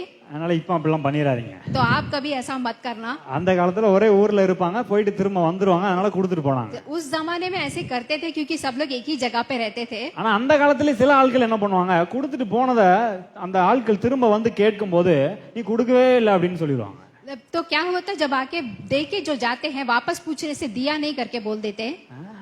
நீ கொடுக்கவே இல்லையா பண்றாங்க. आप लोग ने दिया ही नहीं मुझे बोल देंगे. சிலர் என்ன பண்ணுவாங்க பாருங்க, மற்றவங்கிட்ட ஏதாவது நல்ல பொருட்கள் இருந்தா, இவங்க கொஞ்சம் நல்ல பலமான ஆட்களா இருந்தா, செல்வம் மிக்க ஆட்களா இருந்தா அவங்ககிட்ட அடித்து ஏமாத்தி அதை வாங்கி கொள்வாங்க. अभी कुछ लोग क्या करते, वो लोग बहुत ही अमीर लोग होंगे तो उनको मार पिटाई करके वो सामान उनसे ले लेते. இப்படிப்பட்ட ஆட்கள் கண்டுபிடிக்கப்பட்டால் அவங்களுக்கு சில பிரமாணங்களை சொல்கிறார், சில தண்டனைகளையும் ஆண்டவர் இங்கே சொல்லுகிறார். तो ऐसे लोगों के लिए यहाँ पे आके कुछ वेदी बताते हैं, कुछ दंड भी बताते हैं. அது மட்டுமல்ல, மூன்றாவது ஒரு விஷயம், நம்மளா இப்ப எங்கேயாவது வெளியில போறோம், திடீர்னு பர்ஸ் காணாம போயிருது, சில நேரம் செயின் ஏதாவது காணாம போயிருது இல்லையா? अभी हम आके अचानक गांव जाते हैं तो अचानक पर्स गुम हो जाता है, सोना गुम हो जाता है. அப்பெல்லாம் இந்த மாதிரி காணாம போனதை யாராவது எடுத்தாங்கன்னா அதை கரெக்டா கொண்டு வந்து கொடுக்கணும். अभी उसी तरह से वो गुम हुआ चीजों को मिलता है तो सही तरीके से लेके वापस देना है. இப்பெல்லாம் அந்த மாதிரி யாரும் பண்றது இல்லை. எங்கேயாவது பர்ஸ் இல்ல செயின் ஏதாவது கிடைச்சதுன்னா எடுத்து கடவுள் கடாட்சித்தார், கடவுள் எனக்கு கொடுத்தாருன்னு கொண்டு போயிடுவாங்க. अभी ऐसा तो नहीं होता है. अभी किसी को मिलता है तो परमेश्वर ने मुझे दिया है बोल के ले लेते हैं.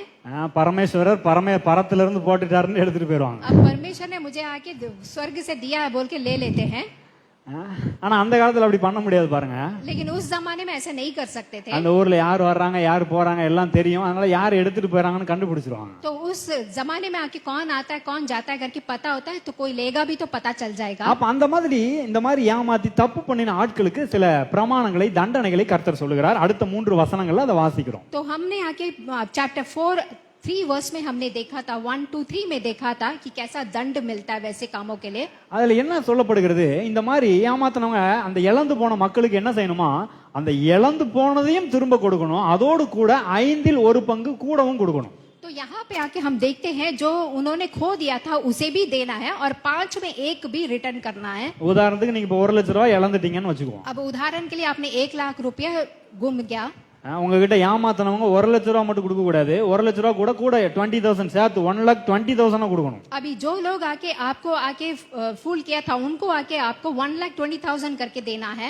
எத்தனை பேர் சொல்றீங்க நல்ல பிரமாணங்க அப்படின்னு? अभी कितने लोग कहते हैं ये बहुत ही अच्छा वेदी है करके. பழைய ஏற்பாட்டிலே கர்த்தர் எவ்வளவு கிருபையும் இரக்கமும் உள்ளவரா तो இருந்திருக்கிறார். देखिए पुराने पुस्तक में ही परमेश्वर ने आके कितना कृपा और दया है. அப்ப நான் சொல்றேன், நீங்கள் இழந்தது எதுவானாலும் இழந்தது மட்டும் இல்ல, எக்ஸ்ட்ராவும் கிடைக்கும். तो यहाँ पे देखिए अभी मैं कहता हूँ आपने जो खोया है वो अकेले नहीं बल्कि एक्स्ट्रा भी आपको परमेश्वर देंगे. பாருங்க, இது இன்றைக்கு நமக்கு எப்படி பொருந்தும்? तो देखिए ये कैसे हमको देंगे.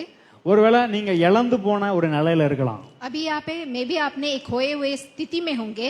இல்ல ஒருவேளை நீங்க நீங்களே தப்பு செஞ்சு நீங்க செஞ்ச தவறுனால இல்ல பாவத்தினால உங்க வாழ்க்கையில தேவ பிரசன்னத்தையோ இல்லது உங்க வாழ்க்கையில சரீர ஆரோக்கியத்தையோ இல்ல ஏதோ ஒரு காரியத்தையோ நீங்க இழந்திருக்கலாம். या फिर आप अपनी जिंदगी में कुछ गलती करके उसके जरिए आपने कुछ चीज खोया हो. அப்படி நீங்கள் இழந்திருந்தாலும் சரி, अगर आपने उस तरीके से किसी चीज को खोया है உங்களுடைய இடத்தை சிலுவையிலே இயேசு அவர் எடுத்துக்கொண்டார். तो आपके जगह को परमेश्वर ने क्रूस पे ले लिया, यीशु मसीह ने ले लिया। உங்களுடைய பாவத்தை உங்களுடைய சாபத்தை எல்லாம் அவர் தன்மேல் எடுத்துக்கொண்டார். आपके पाप को, आपके श्राप को यीशु मसीह ने अपने ऊपर ले लिया है। ஒருவேளை நீங்க எனக்கு கடவுள்கிட்ட வரதுக்கே தகுதி இல்லைங்க, எனக்கு நான் தப்பு பண்ணிட்டேன், அவர்கிட்ட தைரியமா வர முடியலன்னு நீங்க ஃபீல் பண்ணிட்டு இருக்கலாம். आप सोचते होंगे मैंने गलती किया है, मैं परमेश्वर यीशु के पास मैं धैर्य से आ नहीं पा रहा हूँ। இல்லனா என்ன மாதிரி ஜெபம் பண்ணிருக்கலாம், நான் தப்பு பண்ணிட்டேன் ஆண்டவரே என்ன விட்டுருங்க, என்ன நரகத்துல போட்டுருங்கன்ற லெவலுக்கு நீங்க சொல்லலாம். या फिर आपने मेरे जैसे प्रार्थना किया होगा कि मैंने गलती किया है, मुझे आप नरक में डाल दो। ஆனா கண்டிப்பா கர்த்தர் அதை பண்ண மாட்டாரு. लेकिन सच में परमेश्वर ऐसा नहीं करेंगे। ஏனென்றால் சிலுவையிலே இயேசு அங்கே சிலுவையிலே தொங்கிக் கொண்டிருக்கும் போது நம்முடைய பாவங்களை நம்முடைய சாபங்களை எல்லாம் சுமந்தவராக சொல்லுகிறார், என் தேவனே ஏன் என்னை கைவிட்டீர் என்று கதறுகிறார்.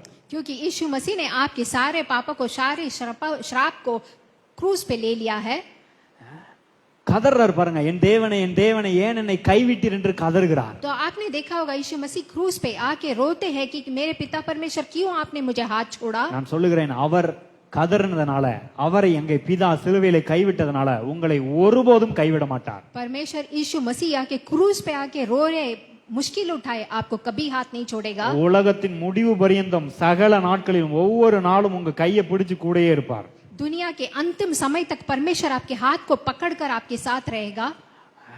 அங்கே சிலுவையிலே உங்களுக்காக அவர் எல்லாவற்றையும் ஏற்றுக்கொண்டதனால, உங்களுக்காக ஐஸ்வர்யமாயிருந்தவர் அங்கே தரித்திரராய் எல்லாவற்றையும் இழந்ததனால உங்களுக்கு நீங்கள் இழந்த எல்லாவற்றையும் திரும்ப கொடுப்பார். यीशु मसीह आके क्रूस पे चढ़ के आकर आपने जो भी चीज खोया है, आप सबको आकर परमेश्वर आपको वापस करेगा। அப்ப என்னங்க நமக்கு கேரண்டி? अभी इसमें क्या गारंटी है? இயேசு தான் கேரண்டி. यीशु मसीह ही गारंटी है। இயேசுவின் தழும்புகள் கேரண்டி. यीशु मसीह का खोड़े खाने का गारंटी है। இயேசுவின் நாமம் நமக்கு கேரண்டி. यीशु का नाम ही आपके लिए गारंटी है। அவர் சொல்லுகிறார், என் நாமத்தினாலே நீங்கள் எதை கேட்டாலும் அதை நான் உங்களுக்கு கொடுப்பேன். क्योंकि यीशु कहते हैं कि मेरे नाम से जो भी आप मांगते हैं उसे आपको ஒருவேளை मिलेगा। நீங்கள் எதை இழந்திருந்தாலும் அதை எல்லாவற்றையும் இயேசுவின் நாமத்திலே திரும்ப பெற்றுக்கொள்ள முடியும். आप आके जो कुछ भी खोए होंगे, लेकिन यीशु मसीह के नाम से आप जरूर उसे वापस प्राप्त कर सकते हैं। எந்த அளவுக்கு திரும்ப கொடுப்பார் தெரியுமா? पता है कितना आपको वापस करेंगे? நீங்க நினைச்சு கற்பனை பண்ண முடியாத அளவுக்கு திரும்ப கொடுப்பார். आप सोच भी नहीं सकते हैं, बिल्कुल उस तरह से परमेश्वर आपको वापस करेंगे। நீங்க எல்லாரும் வெளியூர்ல இருந்து வந்திருக்கிறதுனால ஒரே ஒரு உதாரணம் சொல்லி முடிக்கிறேன். आप सब लोग बाहर देश से आए हैं, तो मैं एक उदाहरण आपको बोलता हूँ। உங்களுக்கு ஏற்ற ஒரு உதாரணம் சொல்ல விரும்புறேன். आपके लिए मैं एक उदाहरण बोलता हूँ। எல்லாருக்கும் யோசேப்பை பத்தி பைபிள்ல தெரியும் இல்லையா? सबको आके बाइबल पता है ना? பாருங்க, 17 வயசு வரைக்கும் வீட்டுல ராஜா மாதிரி வாழ்றான். तो यहाँ पे 17 साल तक आके वो एक राजा की तरह पला बढ़ा। புது சட்டை என்ன, புது டெய்லி புது விதமா சாப்பாடு என்ன, ராஜா மாதிரி வாழ்க்கை. डेली एक नए कपड़े पहनकर नए खाना खाकर रहता था। எந்த அளவுக்கு வாழ்க்கை தெரியுமா? कितना ऊपर था पता है वो? இவன் கூட பிறந்த அண்ணன்மாரெல்லாம் இவன் மேல பொறாமப்படுற அளவுக்கு இவனுக்கு ராஜ வாழ்க்கை. तो यूसुफ के ऊपर आकर बहुत सारे लोग आकर बहुत ही आके जलन आते थे। ஒரு வேலையும் செய்ய மாட்டார் ராஜா. क्योंकि राजा एक काम नहीं करता था। ராஜா மாதிரி வாழ்றாரு யோசேப்பு. राजा जैसे पला यूसुफ। ஒருவேளை நீங்களும் உங்க வீட்டுல அப்படிதான் வாழ்ந்திருப்பீங்க. आप भी अपने घर में ऐसे ही हो गए होंगे।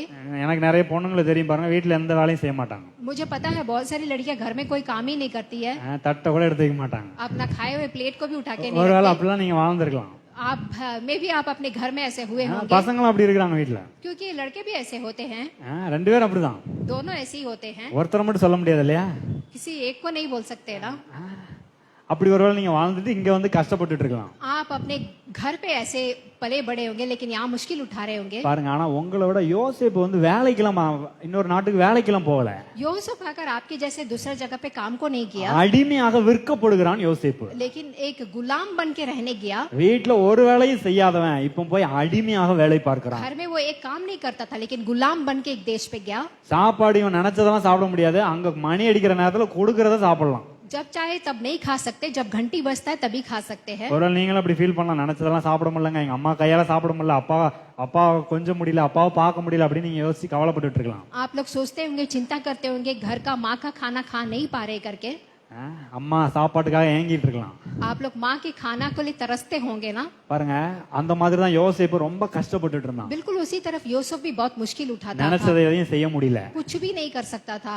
ஆனால் लेकिन அந்த அடிமைத்தனத்தின் நிலையில उस गुलामपन में भी இவங்க அப்பாவை விட ஒரு பெரிய அப்பா தேவன் அவனோடு கூடவே இருந்தார். उसके पप्पा से भी एक बड़ा पप्पा यीशु मसीह परमेश्वर उनके साथ थे. ஆமென். आमीन. அவர் உங்க கூடவே இருக்கிறார். परमेश्वर आपके साथ है. நீங்க வேலை செய்யற இடத்துல, நீங்க படிக்கிற இடத்துல அவர் உங்க கூடவே இருக்கிறார். आप पढ़ने वाले जगह पे, काम करने वाले जगह पे परमेश्वर आपके साथ है. அவன் அடிமையா இருக்கிறான், கர்த்தர் அவனோடு கூட இருந்தார். जब वो आके गुलाम बना, परमेश्वर उसके साथ था. நல்லா வேலை பார்க்கறான், ஒரு அடுத்த ப்ரமோஷன் அவனுக்கு வருது. अच्छा काम करते एक जगह पे प्रमोशन आया. அந்த நேரத்திலயும் கர்த்தர் அவனோடு கூட இருக்கிறார். उस समय पे भी परमेश्वर उसके साथ था. திடீர்னு பாத்தீங்கன்னா வாழ்க்கையில பெரிய சோதனை. அங்க வேலை பார்க்கற இடத்துல இவன் மேல தவறாக குற்றம் சாட்டி இவனை ஜெயில தூக்கி போட்டுறாங்க. अचानक देखेंगे तो यूसुफ के ऊपर एक गलत इल्जाम लगा के जेल में डाल लिए. இவன் அசிங்கமா பேசுறாங்க, उनको बहुत ही बुरा बुरा बोला கேவலமா गया, நடத்துறாங்க. बहुत बुरी तरह से चलाया गया. ஆனாலும் கர்த்தர் அவனோடு கூட இருந்தார். लेकिन यूसुफ के साथ आके परमेश्वर थे. ஒருவேளை நீங்க வேலைக்கு வந்திருக்கிறீங்க, யாராவது உங்களை தப்பா பேசலாம், உங்களை அசிங்கமா நடத்தலாம், கேவலமா நடத்தலாம். நான் சொல்லுகிறேன், அதன் மத்தியிலே கர்த்தர் உங்களோடு கூட இருக்கிறார். Praise the Lord. आपके काम करने वाली जगह पे भले ही लोग आकर आपको बुरा बुरा कहते होंगे, लेकिन मैं आपसे कहता हूँ उसके बीच में भी परमेश्वर आपके साथ है. எதுக்கு தெரியுமா கூட இருக்கிறாரு? किस लिए पता आप लोग के साथ है? உங்களை உயர்த்தும்படியாக கூட இருக்கிறார். आपको आके ऊंचे पद पे लेके जाने के लिए आपके साथ है. நீங்க தகப்பன் வீட்டுல, உங்க அப்பா வீட்டுல இழந்த நல்ல வாழ்க்கையை கொடுக்கும்படியாக கூட இருக்கிறார். आपने अपने पिता के घर में जो अच्छी जीवन छोड़ के आया है, वो उससे भी अच्छी जीवन आपको देने के இவனை लिए. ஜெயில தூக்கி போடுறாங்க, கர்த்தர் கூட இருக்கிறார். यूसुफ को आके जेल में आके डाल दिया, लेकिन परमेश्वर उसके साथ था. ஜெயிலையும் அவனை உயர்த்துகிறார். और उस जेल में भी परमेश्वर उसको ऊंचे पद पे लेके जाते हैं. அதோட உயர்வு நிக்கல.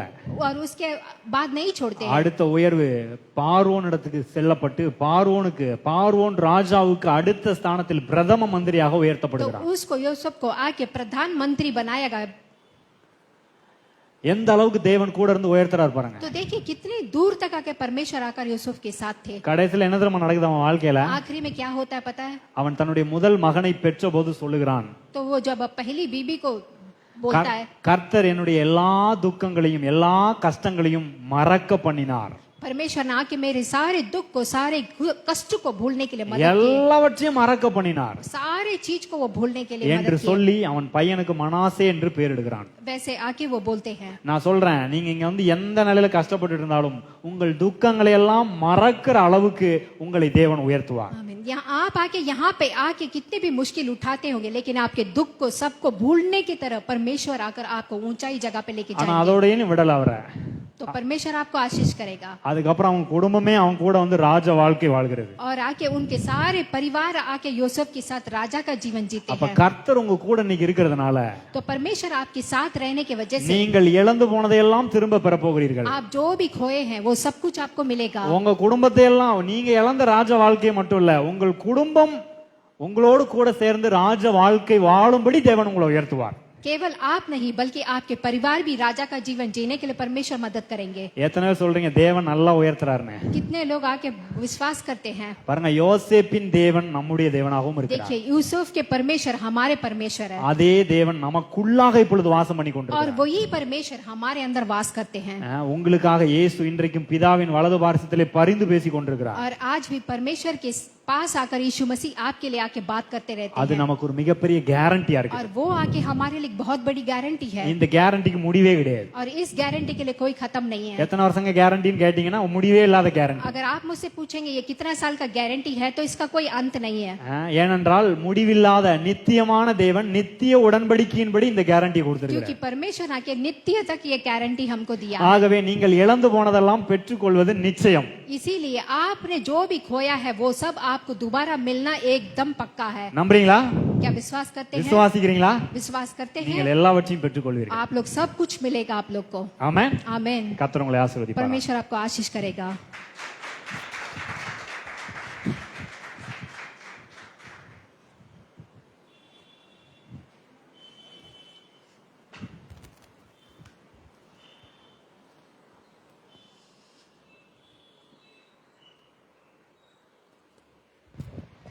எத்தனை பேருக்கு இந்த செய்தி ஆசீர்வாதமா இருந்தது? कितने लोग को ये शुभ समाचार आशीष था? நாம் இன்னும் ஒரு 5 மினிட்ஸ் நம்ம இங்க திருவிருந்து ஆராதனைக்குள்ள நாம் கடந்து செல்வோம். अब एक 5 मिनट में प्रभु भोजन है.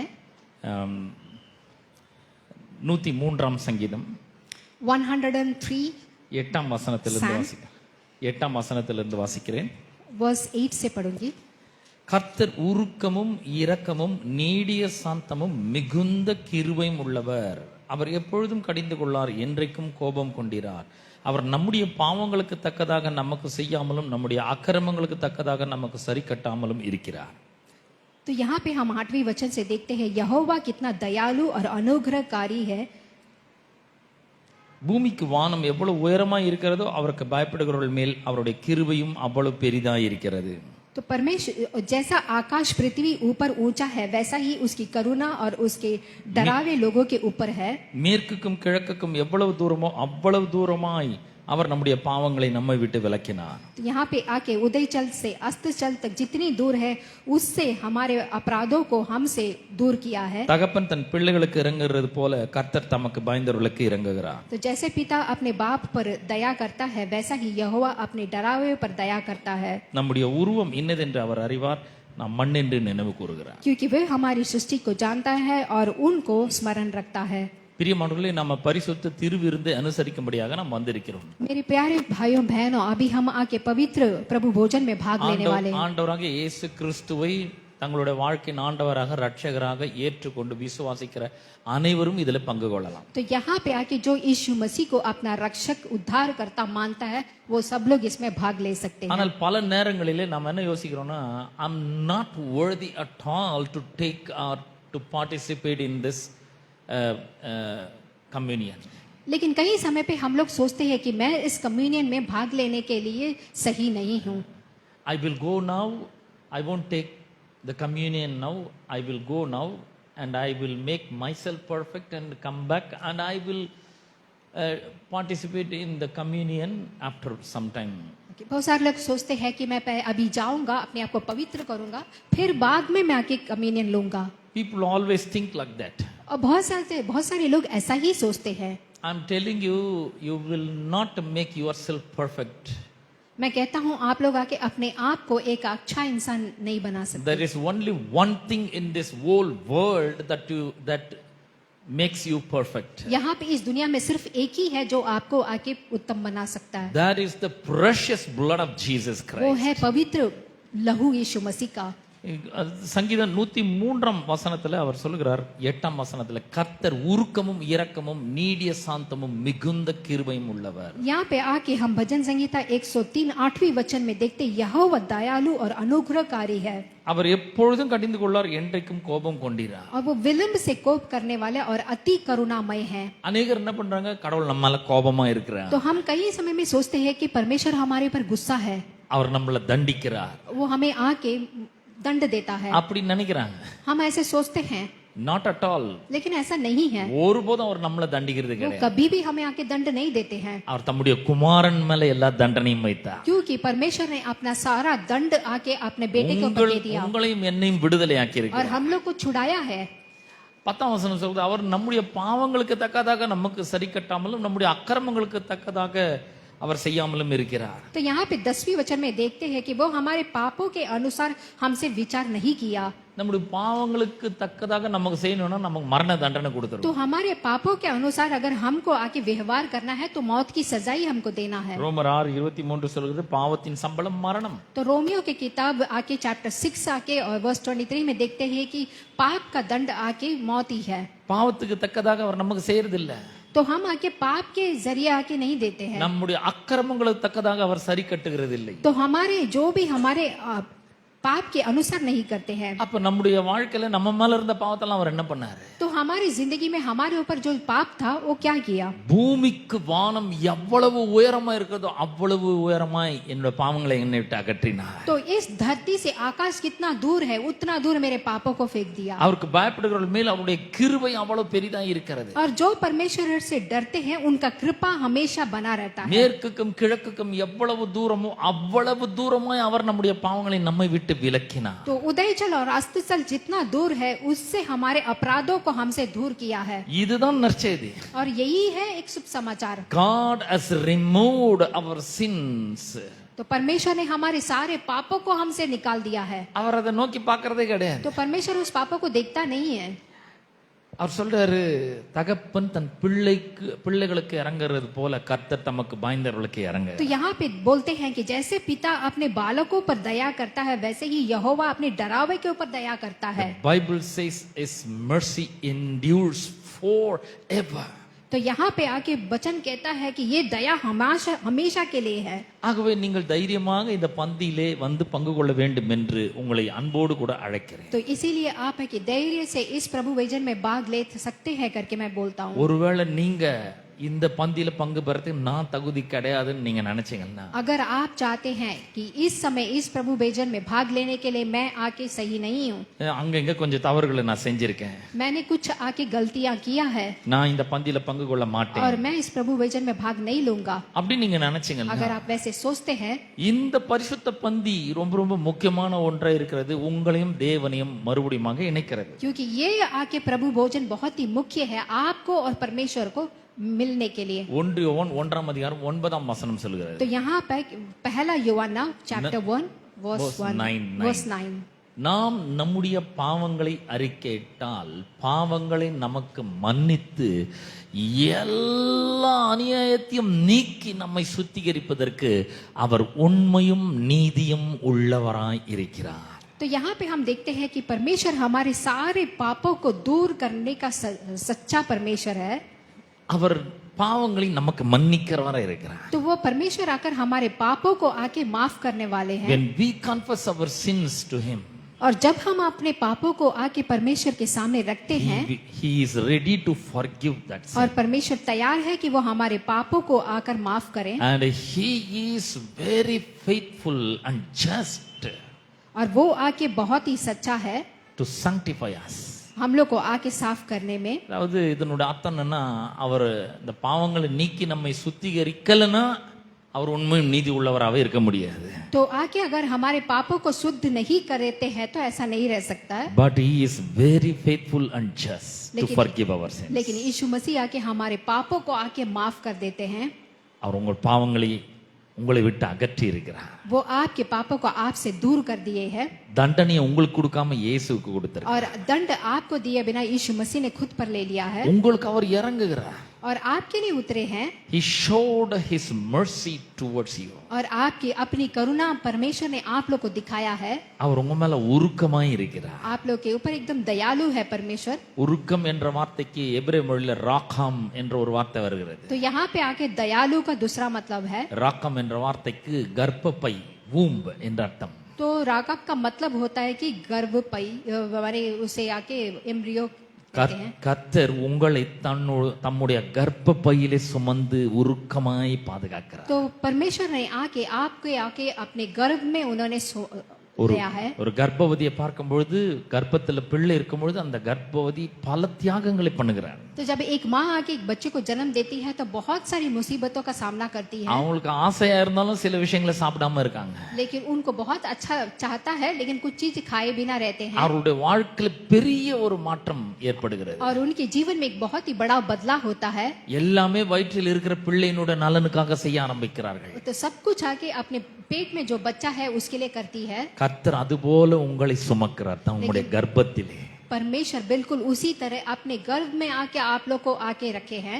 He has showed his mercy and kindness and love towards you.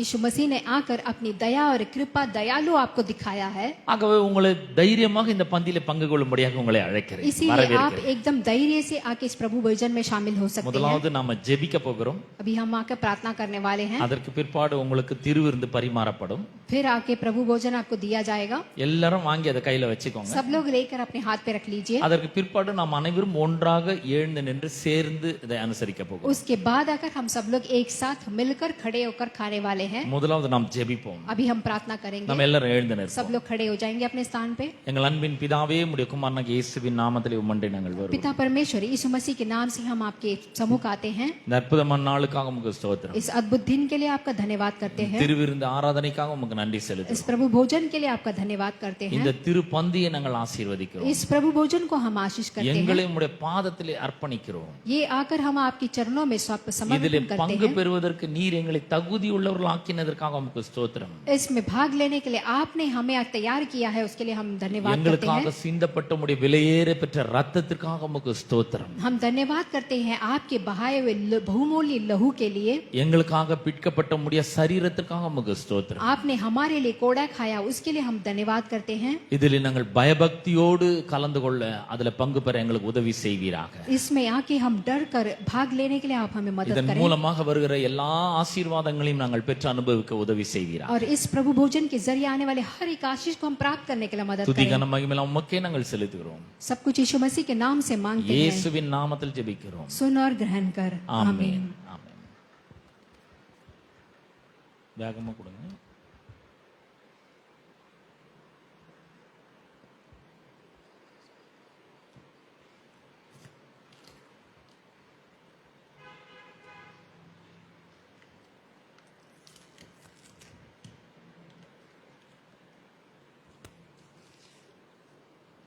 Thanks.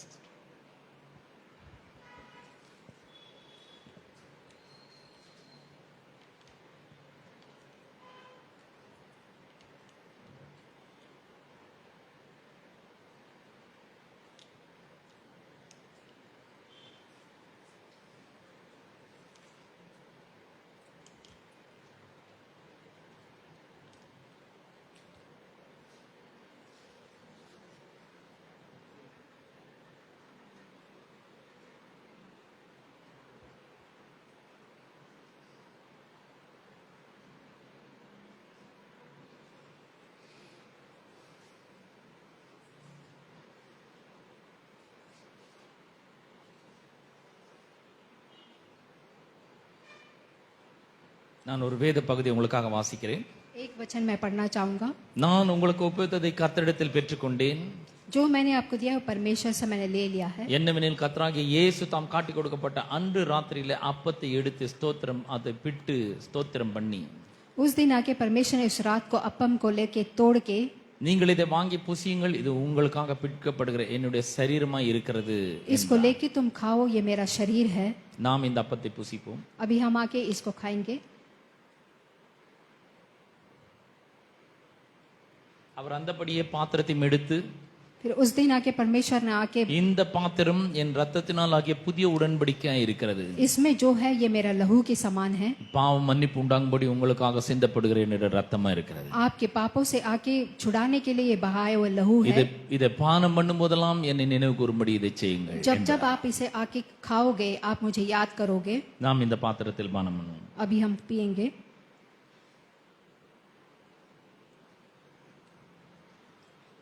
நாம் ஜெபிப்போம். प्रार्थना करेंगे। கர்த்தாவே உமக்கு நன்றி செலுத்துகிறோம். पिता परमेश्वर हम आपका धन्यवाद करते हैं। இயேசுவின் நாமத்தில் உம்மண்டை நாங்கள் வருகிறோம். यीशु मसीह के नाम से आपके सम्मुख में आते हैं। ஆண்டவரே எங்களுக்காக சிந்தப்பட்ட முடிய விலையேற பெற்ற ரத்தத்துக்காக உமக்கு ஸ்தோத்திரம். हम आपका धन्यवाद करते हैं हमारे लिए बहाए हुए बहुमूल्य लहू के लिए। எங்களுக்காக சிந்தப்பட்ட முடிய விலையேற பெற்ற ரத்தத்துக்காக உமக்கு ஸ்தோத்திரம். हम आपके लिए धन्यवाद करते हैं आपके बहुमूल्य लहू के लिए। எங்களுக்காக பிற்கப்பட்ட முடிய சரீரத்துக்காக உமக்கு ஸ்தோத்திரம். हमारे लिए आपने खोड़े खाए उसके लिए हम आपका धन्यवाद करते हैं। ஆண்டவரே நானே மெய்யான திராட்சை செடி, நீங்கள் கொடிகள் என்று நீர் சொன்னீர். आपने कहा है मैं ही आके एक दाखरस हूं और तुम उसमें आके लताएं हैं। என்னிலே நிலைத்திருக்கிறவன் அதிகமான கனிகளை கொடுப்பான் என்று சொல்லி இருக்கிறீர். जो कोई मेरे साथ रहता है वो अधिक फल देगा करके आपने இந்த कहा है। திருப்பந்தியிலே நாங்கள் பங்கு கொண்டது நிமித்தமாக इसके लिए हमने इस प्रभु भोजन में भाग लिया है। உம்முடையதெல்லாம் எங்களுடையதாகி இருக்கிறதற்காக உமக்கு ஸ்தோத்திரம். आपका जो भी है वो हमारा है, उसके लिए हम धन्यवाद நாங்கள் करते हैं। இந்த அப்பத்தையும் ரசத்திலும் பங்கு கொள்ளும் பொழுது जब हम आकर इस प्रभु भोजन में भाग लेते हैं, எங்களுக்காக நீர் உம்முடைய குமாரனாகிய இயேசு கிறிஸ்துவின் மூலமாக சம்பாதித்து வைத்திருக்கிற எல்லா ஆசீர்வாதங்களிலும் நாங்கள் பங்கடைகிறோம். आपने जो भी आशीष हमारे लिए तैयार रखा है उस पे हम भाग लेते हैं। உம்முடைய சுகம் எங்களுடைய சுகம், आपका चंगाई हमारा चंगाई है, உம்முடைய ஆசீர்வாதம் எங்களுடைய ஆசீர்வாதம், आपका आशीष हमारा आशीष है, உம்முடைய ஐஸ்வர்யம் எங்களுடைய ஐஸ்வர்யமாய் இருக்கிறதற்காக உமக்கு ஸ்தோத்திரம். आपका ऐश्वर्य हमारा ऐश्वर्य है। ஆண்டவரே இதை ஒவ்வொரு நாளும் நாங்கள் பெற்று அனுபவிக்க எங்களுக்கு உதவி செய்கிறார். पिता परमेश्वर एक एक दिन हम इसे पाने पाए। துதிகன மகிமை எல்லாவற்றும் ஒருவருக்கே நாங்கள் செலுத்துகிறோம். सब कुछ यीशु मसीह के नाम से मांगते हैं। இயேசுவின் நாமத்தில் ஜெபிக்கிறோம் பிதாவே. सुन और ग्रहण कर। ஆமென். प्रभु यीशु मसीह का अनुग्रह और परमेश्वर का प्रेम और पवित्र आत्मा की सहभागिता तुम सबके साथ होती रहे। आमीन।